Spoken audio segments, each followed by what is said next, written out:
కేసీఆర్ది కొంపల ముంచే బుద్ధిని విమర్శించారు బీజేపీ జాతీయ కార్యదర్శి బండి సంజయ్. కేసీఆర్ తెలంగాణలో ఉండి ఏం చేస్తున్నారు, ఢిల్లీ వెళ్ళి ఏం చేస్తారని మండిపడ్డారు. కాంగ్రెస్ 6 గ్యారెంటీలపై బీఆర్ఎస్ ఎందుకు ప్రశ్నించడం లేదంటున్న బండి సంజయ్తో మా ప్రతినిధి విక్రమ్ మాట్లాడారు. చేపట్టిన విజయ సంకల్ప యాత్రను తాండూరులో బండి సంజయ్ ప్రారంభిస్తున్నారు. మనతో పాటు బండి సంజయ్ ఉన్నారు. వారిని అడిగి మరిన్ని వివరాలు తెలుసుకునే ప్రయత్నం చేద్దాం. విజయ సంకల్ప యాత్రల ద్వారా మీరు ఏం చెప్పదలుచుకున్నారు?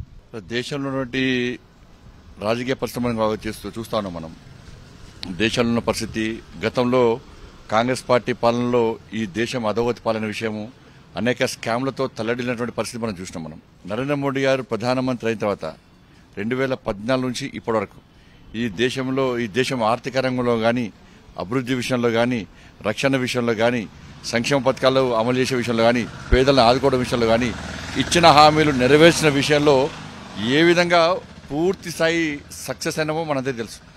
కాబట్టి ఈ దేశాన్ని కాపాడబడాలంటే, ఈ దేశం అభివృద్ధి చెందాలంటే మరొకసారి నరేంద్ర మోడీ గారు ప్రధానమంత్రి కావాల్సినటువంటి అవసరము అందరికీ ఉంది. కాబట్టి మళ్ళీ తిరిగి మూడోసారి నరేంద్ర మోడీ గారిని ప్రధానమంత్రి చేయాలని చెప్పి ఏకైక లక్ష్యంతో ఈరోజు భారతీయ జనతా పార్టీ ఈ తెలంగాణ రాష్ట్రంలో రాష్ట్ర అధ్యక్షులు కిషన్ రెడ్డి గారి యొక్క నేతృత్వంలో ఈ విజయ సంకల్ప యాత్రను ప్రారంభించడం జరుగుతున్నది.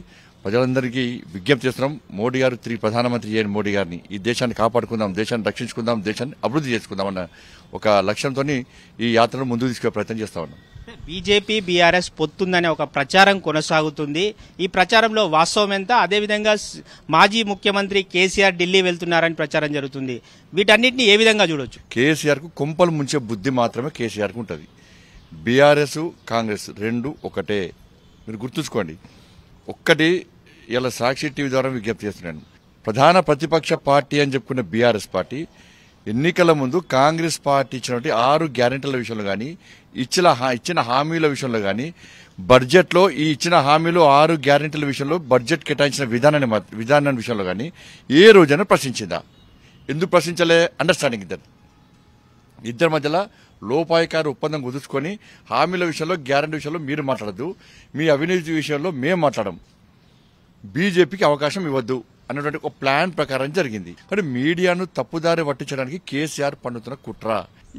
నేను చెప్తున్నా కదా, మెడకాయ మీద తలకాయ ఉన్నాడు, అక్కలున్నాడు, ఎవరు కూడా బీఆర్ఎస్ పొత్తు పెట్టుకోడు. ఇంతకంటే ఘోరంగా ఎవరు మాట్లాడారు? అధికారంలో బీఆర్ఎస్ పార్టీ అధికారంలో ఉన్నప్పుడే మేము పొత్తు పెట్టుకోవాలి. ఇప్పుడు గింత పార్టీ బీఆర్ఎస్, నా ఘర్కా నా ఘాట్కా వాళ్ళ పరిస్థితి. అటువంటి బీఆర్ఎస్ తోని ఎందుకు పొత్తు పెట్టుకుంటాం? మేము తెలివినోడు ఎవ్వరూ పొత్తు పెట్టుకోడు. కాబట్టి ఏం లేని పరిస్థితిలో ఇలా బీఆర్ఎస్ పార్టీ ఎమ్మెల్యేలు ఉన్నారు కాబట్టి వాళ్ళు ఆలోచిస్తున్నారు, అటు వలన ఇటు వలన ఆలోచిస్తున్నారు. కానీ బీఆర్ఎస్ పార్టీలో మాత్రం ఉండే పరిస్థితి లేదు, ఈ అవమానాలకు గురే పరిస్థితి లేదు. గతంలో అవమానించారు, ఇప్పుడు వాళ్ళ అహంకారం ఇంకా తగ్గుదల కేసీఆర్ కుటుంబానికి. కాబట్టి ఉండాలని లేదని ఆలోచిస్తున్నారు. వాళ్ళకి కావాల్సింది కేంద్రంలో తిరిగి బీజేపీ ప్రభుత్వం ఏర్పడబోతుంది. కాబట్టి తెలంగాణ రాష్ట్రం నిధులు రావాలంటే, తెలంగాణ రాష్ట్రం అభివృద్ధి చెందాలంటే బీజేపీ ఇక్కడ ఎంపీలు గెలవాలి, అత్యధిక స్థానాలు గెలవాలి, మా నియోజకవర్గం అభివృద్ధి చెందుతుంది. ప్లస్ మా ప్రజలకు ఇచ్చినట్టు హామీలు నెరవేర్చేటువంటి అవకాశం ఉంది. కాబట్టి బీజేపీకి సపోర్ట్ చేయాలని చెప్పి బీఆర్ఎస్ పార్టీలో చాలా మంది ఎమ్మెల్యేలు ఇవాళ ఉత్సాహంతో బీజేపీ వైపు చూస్తా ఉన్నారు. మొత్తమే చూసుకోవచ్చు, బీఆర్ఎస్ నేతలు చాలా మంది కూడా బీజేపీ వైపు చూస్తున్నారు. త్వరలోనే వాళ్ళు బీజేపీలో చేరతారని చెప్పి బీజేపీ జాతీయ ప్రధాన కార్యదర్శి బండి సంజయ్ చెప్తున్నారు. వీడియో జర్నలిస్ట్ ముత్యం గౌడ్తో విక్రమ్, సాక్షి టీవీ, తాండూరు నుంచి.